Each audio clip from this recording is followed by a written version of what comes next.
saking kelas 9D absen 11. Kula badhe macaaken sesora nandur lan Joko Witwitan. Sugeng enjing para bapak utawa ibu guru lan kanca-kanca ingkang tansah kawula hormati. Dinten tinggi kula badhe ngaturake babagan pentingé tanduran ing lingkungan sekolah. Lingkungan sekolah minangka papan sing ana makhluk urip lan ekosistem sing saling kegandhengan kalebu manungsa, tanduran lan kewan. Ora mung kuwi, ing lingkungan sekolah uga ana biota kayata watu, lemah, banyu lan liya-liyane. Nanging ing mburi makhluk lan objek sing ana mesti ana campur tangan manungsa sing duwe pengaruh marang lingkungan. Nglestarekake lingkungan sekolah minangka upaya sing penting lan penting banget. Kegiatan sinau ing lingkungan sing resik, terawat lan asri bakal ndadekake para siswa betah ing sekolah lan gampang nyerep ilmu sing diwenehake.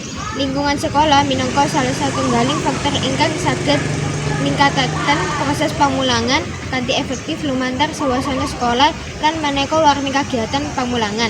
Program nandur lan Joko Witwitan ing SMP bakal 7, 8 lan 9 sehingga lingkungan sekolah dadi nyaman kanggo sinau. Kaping pindho saben siswa sing dadi kelompok berwit-witan jawab panggopen tindakake witan sing wis tuwa. Lingkungan sekolah bakal aman yen warga wis ngerti penting wit-witan lan tanduran sing urip ing lingkungan sekolah. Nalika kabeh guru lan siswa gotong royong kuwi tansah hubungan mane wit-witan dan tetumbuhan. Lingkungan belajar sing nyaman bakal tercipta.